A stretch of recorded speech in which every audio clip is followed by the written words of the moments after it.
Hello friends, welcome to my channel.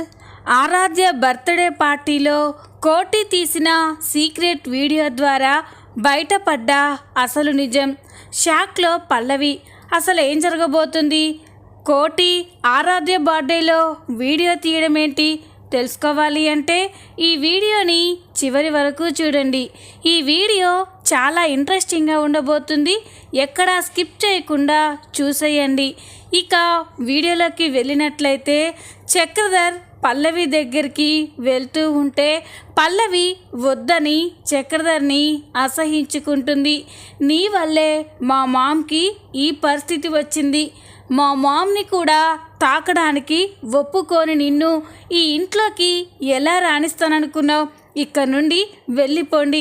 నా జీవితంలో మీకు నాన్నగా స్థానం లేదు అని పల్లవి చెప్పేసరికే చక్రధర్ చాలా బాధపడుతూ ఉంటాడు. ఇక బాధతో ఇంటి బయట కూర్చొని కన్నీరు మున్నీరుగా ఏడుస్తూ ఉంటాడు. అప్పుడే భానుమతి చక్రధర్ దగ్గరికి వచ్చి, బాధపడకండి అల్లుడు గారు, నా కూతురు మిమ్మల్ని అర్థం చేసుకుని ఉంటే ఇప్పుడు ఈ పరిస్థితి వచ్చేది కాదు. నా కూతురు నాకు దీపం పెట్టాల్సింది. నేనే నా చేతులతో నా కూతురికి దీపం పెట్టాల్సి వచ్చింది. నా కూతురు బుద్ధులే నా మనవరాలకు కూడా వచ్చాయి. అది ఆవేశంలో అలా మాట్లాడుతుంది. తొందరలోనే అన్నీ సర్దుకుంటాయి, మీరు బాధపడకండి అని చక్రధర్ని ఓదార్చుతూ ఉంటుంది. మరోపక్క అవని ఇంట్లో అందరూ కూడా చాలా బాధపడుతూ కన్నీళ్లు పెట్టుకొని ఏడుస్తూ ఉంటారు. ఇక పార్వతి అయితే రాజేశ్వరిని తలుచుకొని కన్నీరు మున్నీరుగా ఏడుస్తూ, రాజేశ్వరి వదిన మనందరినీ ఇంత అన్యాయం చేసి వెళ్తుంది అని కలలో కూడా అనుకోలేదు. నా పెళ్ళైనప్పటి నుండి వదినని నేను చూస్తున్నాను. మీ రెండు కుటుంబాలకి ఎన్ని గొడవలున్నా కూడా ఎప్పుడు మేమన్నా ఈ ఇంట్లో వాళ్ళన్నా రాజేశ్వరి వదిన ఎంతో ఆప్యాయంగా ప్రేమగా పలకరించేది. ఎప్పుడెప్పుడు ఈ రెండు కుటుంబాలు కలిసి ఉంటాయని ఎన్నో కలలు కనేది. అలాంటి రాజేశ్వరి వదిన ఇక లేదనే వార్త మనసు తట్టుకోలేకపోతుంది. తొందరలోనే రాజేశ్వరి వదిన కూడా మనసు మార్చుకుంటుందని, అందరం కలిసిమెలిసి సంతోషంగా ఉండొచ్చు అని ఎన్నో కలలు కన్నాను. కానీ ఇలా అన్యాయం జరుగుతుందని అస్సలు అనుకోలేదు అని పార్వతి ఏడుస్తూ ఉంటే అవని, అక్షయ్, కమల్, శ్రీకర్లు కూడా చాలా బాధపడుతూ ఏడుస్తూ ఉంటారు. అక్కడే రాజేంద్రని చూసి పార్వతి అయితే ఇంకా బాధపడుతూ ఉంటుంది. ఆయనకి తన చెల్లెలంటే పంచ ప్రాణాలు. ఆ చెల్లెలి కోసం ఎన్నోసార్లు ఎన్నో మాటలు అవమానాలు పడ్డాడు. అది చెల్లెలంటే ఆయనకి అంత ప్రేమ ఉన్నా ఆ చెల్లెలు ఇక లేదని తెలిస్తే ఆయన ఏమైపోతారా అక్షయ్? రేపు మీ నాన్న కోలుకొని కోమా నుండి బయటకు వచ్చాక నా చెల్లెలు ఎక్కడా అంటే మనం ఏ సమాధానం చెప్పాలరా? మీ చెల్లెలు లేదు, చనిపోయిందని చెప్తే ఆయన తట్టుకోగలరా అని పార్వతి అయితే ఏడుస్తూ ఉంటుంది. పార్వతిని అక్షయ్ ఓదార్స్తూ ఉంటాడు. అమ్మ, బాధపడకమ్మా, రాజేశ్వరి అత్తయ్య మనకి దూరం అవ్వడం అనేది ఆ దేవుడి నిర్ణయం. ఇందులో ఎవరు తప్పు లేదు. మెల్లమెల్లగా మనం కోలుకోవాలి, ఈ బాధని మర్చిపోవాలి అని అక్షయ్ కూడా బాధపడుతూ ఓదార్చుతూ ఉంటారు. మరో పక్క చక్రధర్ కూడా కన్నీరు పెట్టుకుంటూ ఉంటే అప్పుడే అక్షయ్ చక్రధర్ దగ్గరికి వచ్చి, ఏంటి మావయ్య, ధైర్యం చెప్పాల్సిన మీరు కూడా ఇలా బాధపడితే మేమేమైపోవాలి అని అంటూ ఉంటాడు. ధైర్యంగా ఎలా ఉండగలను అక్షయ్? రాజేశ్వరి అంటే నాకు పంచ ప్రాణాలు. అలాంటి నా భార్య నన్ను దూరం పెడితే నేను తట్టుకోలేకపోయాను.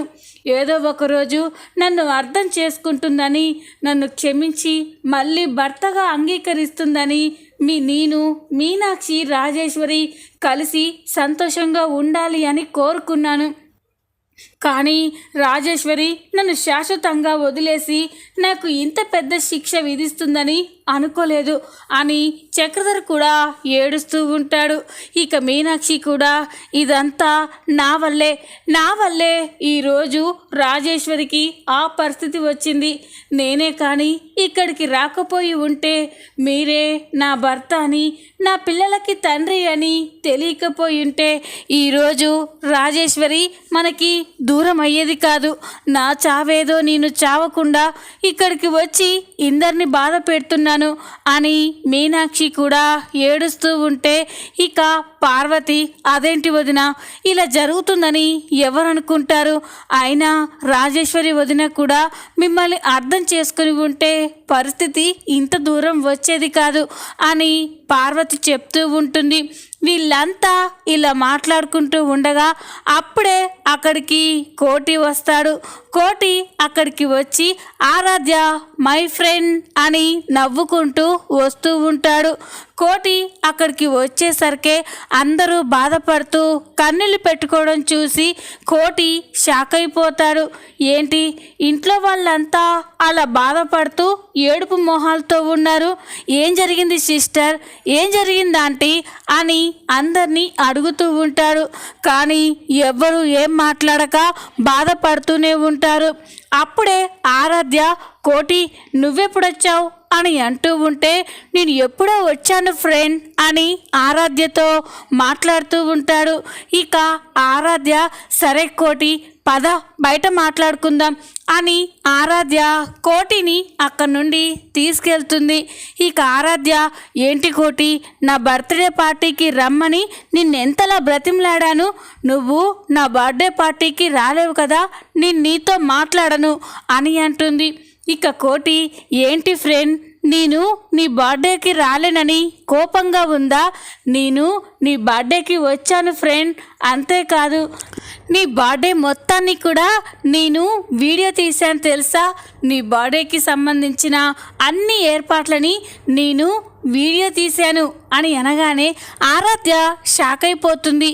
ఏంటి కోటి నువ్వు చెప్పేది, నా బర్త్డేకి వచ్చావా అని అంటూ ఉంటే అవును ఫ్రెండ్, నీ పుట్టినరోజుకి రాకుండా ఎలా ఉంటాను, నిన్ను సర్ప్రైజ్ చేయడం కోసం నీ బర్త్డేకి వచ్చి ఎవరికి తెలియకుండా డ్రోన్ ద్వారా వీడియోస్ తీశాను తెలుసా అని అనగానే ఈ ఆరాధ్య చాలా సంతోషపడుతూ ఉంటుంది. సరే కోటి, ఇప్పుడు రాజేశ్వరి అమ్మమ్మ చనిపోయినందుకు ఇంట్లో వాళ్ళంతా చాలా బాధలో ఉన్నారు, తర్వాత మనం తీరిగ్గా ఆ వీడియోలు చూద్దాం అని అనగానే అలాగే ఫ్రెండ్ అని కోటి చెప్తూ ఉంటారు. ఇక ఇంతలోనే అక్కడికి పోలీసులు ఎంట్రీ ఇస్తారు. పోలీసులు అక్కడికి రావడం చూసి అందరూ ఒక్కసారిగా షాక్ అయిపోతారు. ఇక శ్రీకర్ పోలీసుల దగ్గరికి వెళ్ళి ఏంటి ఎస్ఐ గారు ఇలా వచ్చారేంటి అని అడగగానే ఇక ఎస్ఐ గారు రాజేశ్వరి గారి హత్య కేసు విషయంలో ఇక్కడికి వచ్చాము అని అనగానే ఇక అందరూ ఒక్కసారిగా షాక్ అయిపోతారు. ఇక అక్షయ్ ఏంటి మా రాజేశ్వరి అత్తయ్య హత్య కేసులో వచ్చారా, ఇక్కడికి ఎందుకు వచ్చారు అని అనగానే రాజేశ్వరి గారిని చంపిన వాళ్ళు మీ ఇంట్లోనే ఉన్నారు కదా, అందుకే మాకు కంప్లైంట్ వచ్చింది, ఇక్కడికి అరెస్ట్ చేయడానికి వచ్చాము అని అంటూ ఉంటే అందరూ షాక్ అయిపోతారు. ఈ కవని ఎవరి మీద కంప్లైంట్ వచ్చింది, ఎవరు కంప్లైంట్ ఇచ్చారు అని అంటుంది. అప్పుడే పల్లవి అక్కడికి వచ్చి నేనే కంప్లైంట్ ఇచ్చాను అని అంటుంది.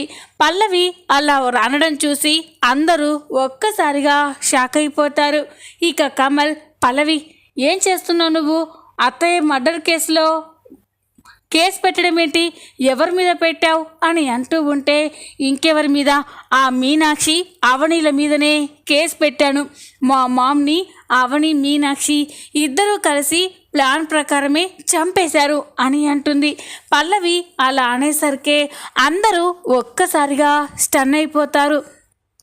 ఈ కవని పల్లవి ఏం మాట్లాడుతున్నావు, రాజేశ్వరి పిన్ని నాకు తల్లితో సమానం, నా తల్లి ఎక్కువ పిన్ని తక్కువ అని ఎప్పుడూ అనుకోలేదు, అలాంటి తల్లిని నేను చంపాలనుకోవడం ఏంటి అని అంటూ ఉంటే చాలు, ఇక ఆడిన నాటకాలన్నీ చాలు.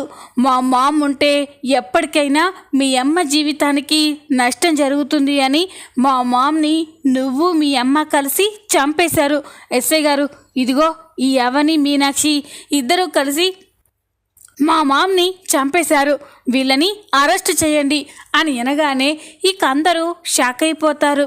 ఇక ఎస్ఐ గారు, మీరు మాకు కోఆపరేట్ చేసి జైలుకి రండి, మిగతా విషయాలు కోర్టులో చూసుకుందాం అని అనగానే ఇక అందరూ షాక్ అయిపోతారు.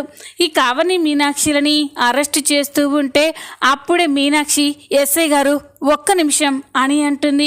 ఇక అందరూ ఆగిపోయి చూస్తూ ఉంటే ఏంటో చెప్పండి అని అనగానే, ఇందులో నా కూతురు తప్పేమీ లేదండి, నేను రాజేశ్వరి ఇద్దరం మాట అనుకొని అలా జరిగిపోయింది, అంతేకాని ఇందులో నా కూతురు తప్పేమీ లేదు, తనని వదిలేయండి, కావాలంటే నన్ను అరెస్ట్ చేయండి అని మీనాక్షి అనగానే అందరూ షాక్ అయిపోతారు. అమ్మా ఏంటమ్మా అని అంటూ ఉంటే అవని, నువ్వు ఆగమ్మా, నేను చెప్తున్నాను కదా ఎస్ఐ గారు, ఇందులో ఏదైనా తప్పు చేసింది అంటే నేనే అయ్యుంటాను, అంతేకాని నా కూతురికి ఎలాంటి పాపం తెలీదు అని మీనాక్షి చెప్పగానే ఇక అందరూ షాక్ అయిపోతారు. ఇక పల్లవి, ఏంటి నీ కూతుర్ని కాపాడుకోవడం కోసం ఇలా చెప్తున్నావా అని అంటూ ఉంటే, లేదు పల్లవి, మీ అమ్మకి నాకు గొడవ జరిగింది, అంతేకాని ఇందులో అవని తప్పేమీ లేదు, నేనే ఇదంతా దానికి కారణం అని మీనాక్షి అంటూ ఉంటే ఇక పోలీసులు కూడా సరే నేరం చేశానని మీ అంతటా మీరు ఒప్పుకుంటున్నారు కాబట్టి మిమ్మల్ని మాత్రమే అరెస్ట్ చేసి స్టేషన్కి తీసుకెళ్తున్నాం అని ఇక మీనాక్షిని అరెస్ట్ చేసి పోలీసులు స్టేషన్కి తీసుకెళ్తూ ఉంటారు. అది చూసి అవని, అక్షయ్, చక్రధర్ ఇంట్లో వాళ్ళంతా కూడా చాలా బాధపడుతూ ఉంటారు. ఇక పల్లవి అయితే కోపంతో రగిలిపోతూ ఉంటుంది. మా మామ్ మా డాడ్కి దూరమైనందుకు ఎంతో బాధపడింది, మా మామ్కి దూరమై నువ్వు మా డాడ్ కలిసి సంతోషంగా ఉండాలి అనుకున్నారు కదూ, అలా ఎప్పటికీ జరగనివ్వను, మా మామ్కి దక్కని మా డాడ్ని నీకు కూడా దగ్గర ఇవ్వనివ్వను, ఇక నువ్వు జీవితాంతం జైల్లోనే ఉండేలా నేను చూస్తాను అని పల్లవి అయితే అనుకుంటూ ఉంటుంది. ఇక మీనాక్షిని అరెస్ట్ చేసి స్టేషన్కి తీసుకెళ్తారు. ఇక అవని అయితే చాలా బాధపడుతూ ఏడుస్తూ ఉంటుంది. అవని అలా బాధపడడం చూసి కమల్, శ్రీకర్, అక్షయ్లు అవనిని ఓదార్చుతూ ఉంటారు.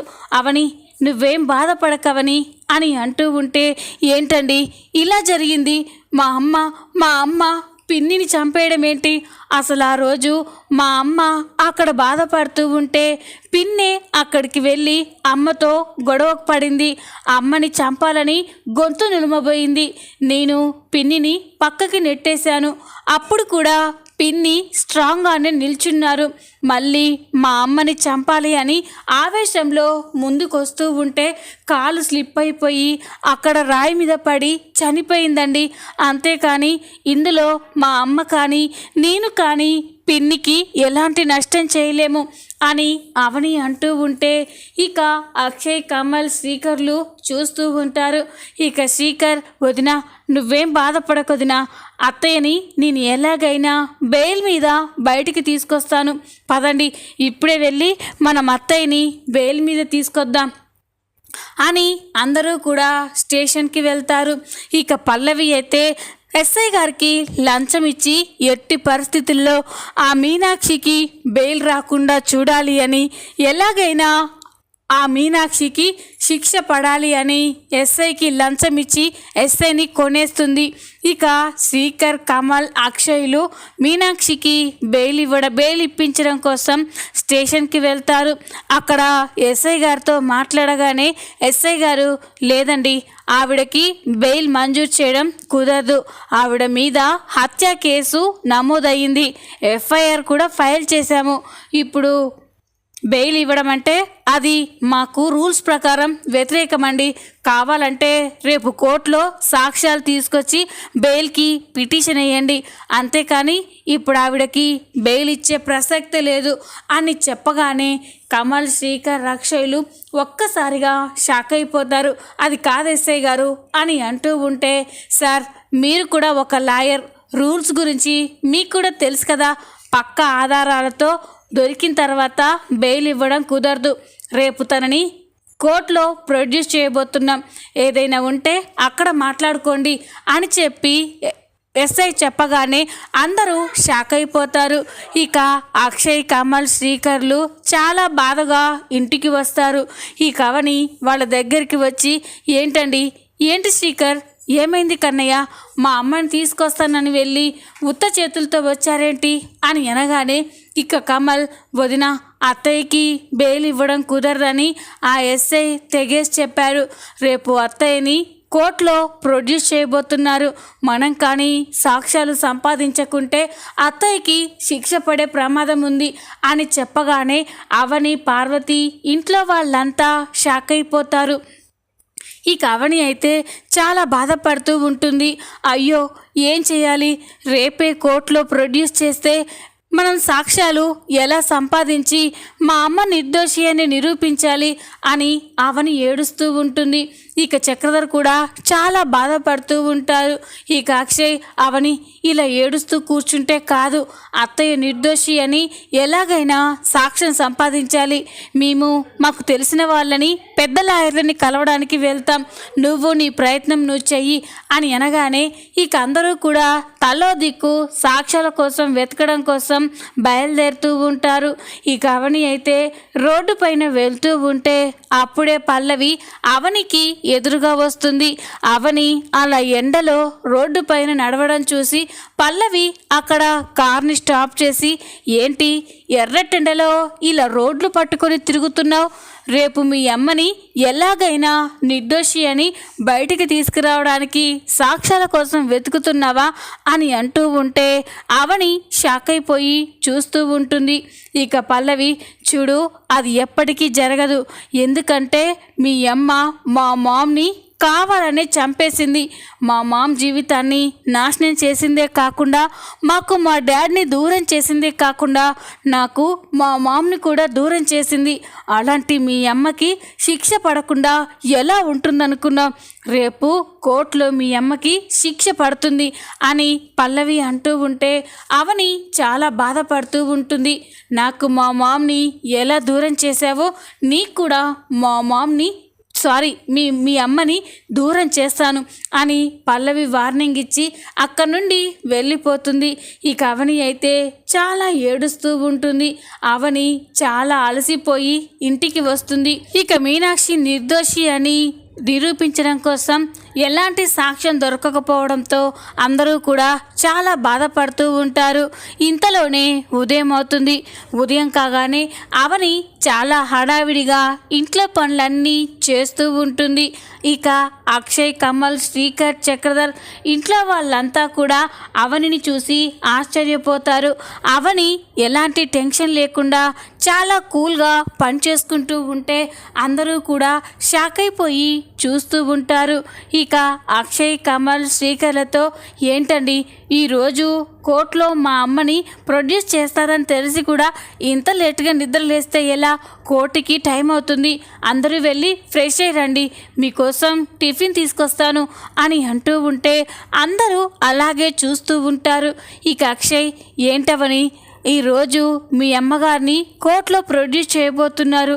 మీ అమ్మగారు నిర్దోషి అని నిరూపించడం కోసం మన దగ్గర ఎలాంటి సాక్ష్యం లేదు, అలాంటిది నువ్వు ఇంత కూల్గా ఎలా ఉంటున్నావు అని అంటూ ఉంటే, అదంతా తర్వాత అండి, మీరు ముందు వెళ్ళి ఫ్రెష్ అయ్యండి అని అనగానే ఇక అందరూ కూడా వెళ్ళి ఫ్రెష్ అయ్యి రెడీ అయ్యి కోర్టుకు వెళ్తారు. అవని మాత్రం చాలా కూల్గా ప్రశాంతంగా ఉంటుంది. ఇక ఇంతలోనే కోర్టులో మీనాక్షిని ప్రవేశపెడతారు.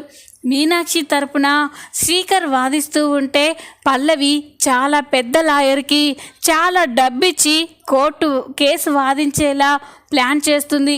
ఇక పల్లవి లాయర్ అయితే చాలా స్ట్రాంగ్గా మీనాక్షి కావాలి అని రాజేశ్వర్ని చంపింది అని అంత మొత్తం వాదిస్తూ ఉంటాడు. శ్రీకర్ ఎలాంటి సాక్ష్యం లేకపోయేసరికి ఏమీ చేయలేక బాధపడుతూ ఉంటాడు.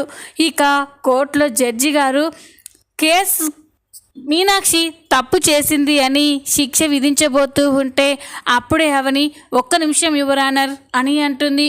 ఇక అందరూ కూడా షాక్ అయిపోయి చూస్తూ ఉంటారు.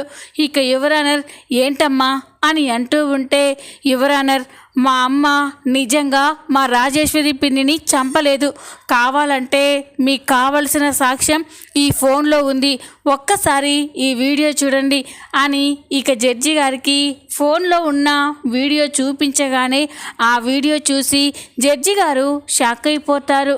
ఆ వీడియో ప్రకారం మీనాక్షి రాజేశ్వర్ని చంపలేదు అని, రాజేశ్వరే కాలు స్లిప్ అయిపోయి పడిపోయింది అని అందులో స్పష్టంగా తెలుస్తుంది.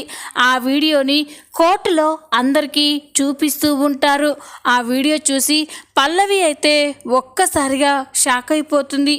ఇదేంటి, ఈ వీడియో ఎక్కడి నుంచి వచ్చింది అని పల్లవి షాక్ అయిపోయి చూస్తూ ఉంటుంది. ఇక జడ్జి గారు మీనాక్షి ఏ తప్పు చేయలేదని మీనాక్షిని నిర్దోషిగా విడుదల చేస్తారు. ఇక పల్లవి అయితే చాలా కోపంతో రగిలిపోతూ ఉంటుంది. మీనాక్షి నిర్దోషి అని రుజువు అవ్వడంతో మీనాక్షి, చక్రధర్, పార్వతి, అక్షయ్, కమల్, శ్రీకర్లు చాలా సంతోషపడుతూ ఉంటారు.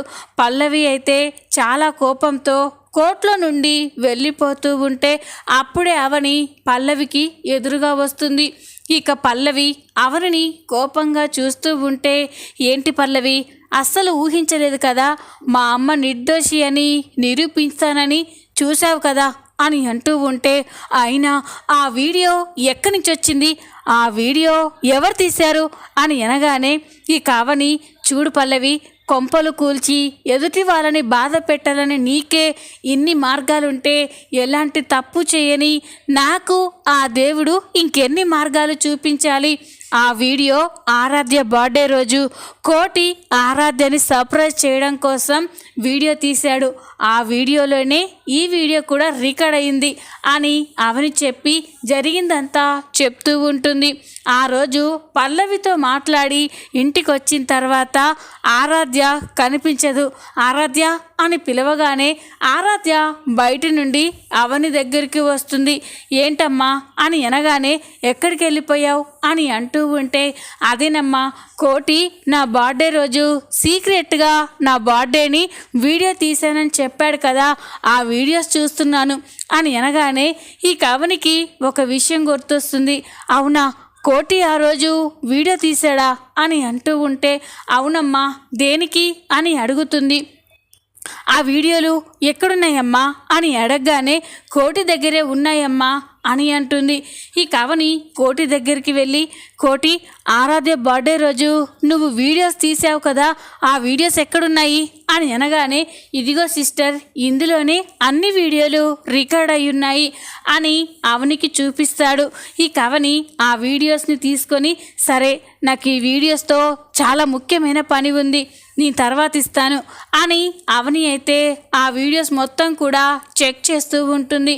ఇక ఆ పెన్ డ్రైవ్లో ఆ రోజు రాజేశ్వరి మీనాక్షితో గొడవ పడడం, రాజేశ్వరి మీనాక్షి గొంతు నులమడం, ఆ రోజు రాజేశ్వరి కాలు స్లిప్ అయి పడిపోవడం అదంతా కూడా రికార్డ్ అయి ఉంటుంది. ఇక ఆ వీడియో దొరకగానే అవని అయితే చాలా సంతోషపడుతుంది. ఎస్, నాకు కావలసిన వీడియో దొరికింది, ఈ వీడియో ద్వారా మా అమ్మ నిర్దోషి అని నిరూపించుకోవచ్చు అని అవని సంతోషపడుతూ ఉంటుంది. ఇదంతా అవని పల్లవికి చెప్తూ ఉంటే పల్లవి షాక్ అయిపోయి చూస్తూ ఉంటుంది. చూద్దాం రాబోయే ఎపిసోడ్లో ఏం జరగబోతుందో. ఈ వీడియో మీకు నచ్చినట్లయితే లైక్ చేయండి, సబ్స్క్రైబ్ చేసుకోండి. Thanks for watching.